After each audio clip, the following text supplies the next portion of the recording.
నేను జడేయించుకుంటా చూడు, నేను జడేయించుకుంటా చూడు, నా జడేయకుంటే ఎల్లగొడతా చూడు అన్నట్టు దర్జాగా కుర్చీలో కూర్చొని బడి పిల్లలతోని టీచర్ అమ్మ జడేయించుకుంటున్నది. ఇట్లా ఎల్లిపాయ జడేసుడే ఎల్లిపాయ జడ అన్నట్టు చక్కదనంగా దువ్వెనతోని సిక్కులు తీయించుకొని చక్కని జడను వేయించుకుంటున్నది.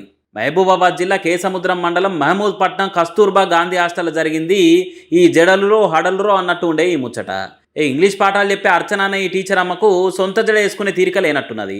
పాఠాలు చెప్పి అలసి సొలిసి ఒంట్ల సత్తువు లేక ఇట్లా పిల్లలతోని సేవలు చేయించుకుంటున్నది. నేనున్నది మీకు చదువులు చెప్పేతానికి కాదు, నేను చెప్పే పాఠాలని తానికి కాదు. నేను జడ వేయించుకోవాలి, మీరు వేయాలన్నట్టు సకల సేవలు పొందే అంతఃపుర మారాన్ని తిరిగి చేస్తున్నదట. ఇట్లా ఓ దిక్కు పిల్లలతోని జడలు వేయించుకుంటేనే ఇంకో దిక్కు బుజ్జిని బెదిరిస్తున్నది. ఇట్లా జడలు వేయించుకుంటా అంటే అర్చన మేడం అంటే గిట్టెనలో కండ్లు మండి వీడియో తీసి సోషల్ మీడియాలో పెడితే జడలురో హడలురో అనే పాట కంటే ఎక్కువ వైరల్ అయిందిగా. ఇట్లా ఆఫీసర్ల సెల్లులో కూడా చేరింది. ఇట్లా 10వ తరగతి పిల్లలతో సేవలు చేయించుకున్న మీద ఆఫీసర్లు విచారణ చేస్తున్నారట. ఇక గట్టి చర్యలే తీసుకుంటామన్నట్టు మాట్లాడిరట. అయితే ఇట్లా జడలు వేయించుకున్న ముచ్చట మీద పబ్లిక్ 10 తీర్ల మాట్లాడుకుంటున్నారు. గురుకులం టీచర్లు పిల్లలు రోజుల కమానం కలిసే ఉంటారు కాబట్టి తల్లి కూతుర్ల తీరు అక్క చెల్లెల తీరు కలిసి మెలిసి ఉంటారు.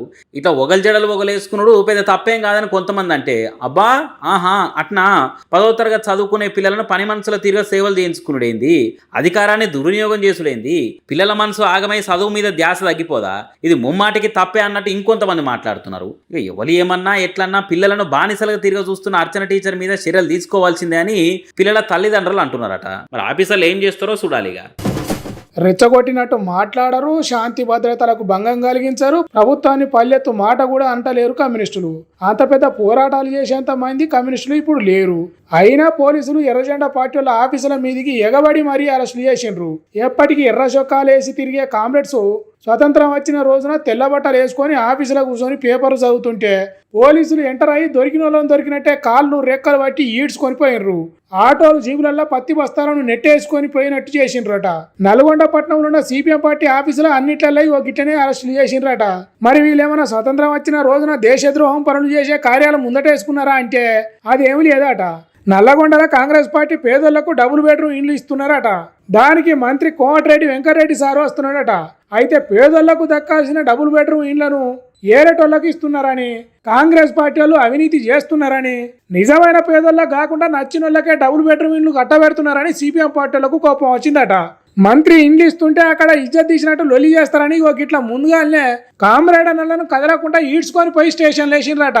ఇక దీని మీద కామన్ పబ్లిక్ కొలిమిలగాల్సిన కత్తిల తీరుగా కన్నెర్ర చేసిండ్రట. కమ్యూనిస్టులు కాంగ్రెస్ సర్కారును కాంట్రాక్ట్లు అడుగుతున్నారా, లక్షల కోట్లు ఈయనరని డిమాండ్ చేస్తున్నారా? జనానికి మేలు జరగాలని పోరాటాలు చేసుడు తప్ప వీళ్ళకి ఏం తెలియదు. అసొంటిది వీళ్ళను ఇంత ఘోరంగా మయ్యాల ఈడ్చుకొని పోతారా? ఒకవేళ శాంతి భద్రతలు ఆగమైతాయి అనుకుంటే హౌస్ అరెస్టులు కూడా చేయొచ్చు. కానీ కమ్యూనిస్టులు అంటే కనీసం మర్యాద లేకుండా పోలీసులతో కొట్టించినంత పని చేస్తారా? వీళ్ళు ఏమైనా తీవ్రవాదులా, లేకుంటే కోట్లకు కోట్లు బ్యాంకులలో అప్పు తీసుకొని ఎగ్గొట్టి బయటి దేశాలకు పారిపోయిన వాళ్ళ? ఇట్లా చేసుడు కాంగ్రెస్ సర్కారుకు మంచిది కాదు అని మాట్లాడుకుంటున్నారట నల్గొండ పబ్లిక్తో పాటు తెలంగాణ జనాలు.